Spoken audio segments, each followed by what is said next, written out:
Hello friends, welcome to our channel டிகேஸ் kitchen. இன்றைக்கி நம்ம வெயிலுக்கு இதமாக இருக்கக்கூடிய ஒரு டிஷ் தான் பண்ண போகிறோம். அது தயிர் சேமியா. இது குழந்தைகள்லேருந்து பெரியவங்க வரைக்கும் ரொம்ப விரும்பி சாப்பிடுவாங்க.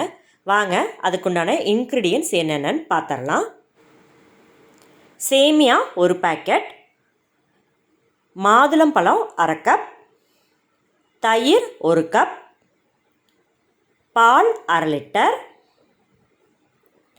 முந்திரி பருப்பு கொஞ்சமாக, பொடி பொடியாக நறுக்கின இஞ்சி 2 ஸ்பூன், 2 பச்சை மிளகாய், ஒரு கொத்து கருவேப்பிலை, கொஞ்சமாக திராட்சைப்பழம். நம்ம சேமியாவை இப்போ வேக வச்சு எடுத்துக்க போகிறோம். அதுக்காக ஒரு கடாயில் கொஞ்சமாக தண்ணி விட்டு நல்லா சூடு பண்ணிக்கலாம். சேமியாவுக்கு தேவையான அளவு உப்பு இதில் ஆட் பண்ணிக்கலாம். தண்ணி நல்லா கொதிச்சிருச்சு. இப்போ நம்ம எடுத்து வச்சுருக்க சேமியாவை இதில் ஆட் பண்ணிக்கலாம். சேமியா நல்லா வேகணும். இப்போ சேமியா நல்லா வெந்துடுச்சுங்க. இதை நம்ம ஒரு ஸ்ட்ரெயினர் வச்சு நல்லா வடிச்சுக்கலாம்.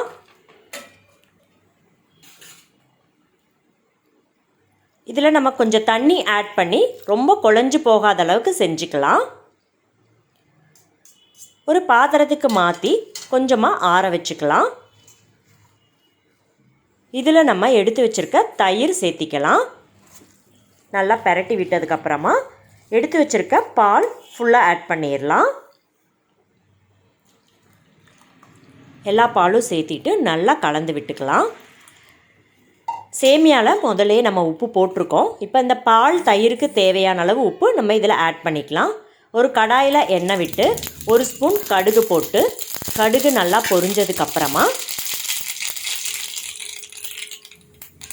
நம்ம எடுத்து வச்சுருக்க இஞ்சியை அதில் சேர்த்திக்கலாம். இஞ்சி நல்லா வறுபட்டதுக்கப்புறமா பச்சை மிளகாய் ஆட் பண்ணிக்கலாம். பச்சை மிளகாய் நல்லா வறுபட்டுருச்சு. இப்போ நம்ம எடுத்து வச்சுருக்க முந்திரி பருப்பு ஆட் பண்ணிக்கலாம். முந்திரி பருப்பு திராட்சையும் நம்ம எவ்வளோ தேவையோ அவ்வளோ ஆட் பண்ணிக்கலாங்க. திராட்சை சேர்த்தி நல்லா பபிள்ஸ் வந்ததுக்கப்புறமா கருவேப்பிலை ஆட் பண்ணிக்கலாம். கருவேப்பிலை நல்லா வறுபட்டுருச்சு. இப்போ நம்ம இந்த வறுத்த ஐட்டம் எல்லாமே சேமியாவில் ஆட் பண்ணிக்கலாம். இது கூட நம்ம எடுத்து வச்சுருக்க மாதுளம்பழத்தை ஆட் பண்ணிக்கலாம்.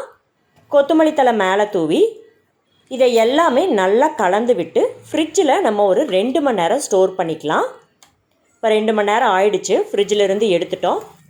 இப்போ பால் தயிர் எல்லாமே சேமியாவில் நல்லா ஊறிடுச்சு. சுவையான தயிர் சேமியா ரெடி ஆகிடுச்சு. ட்ரை பண்ணி பாருங்கள். தேங்க்யூ.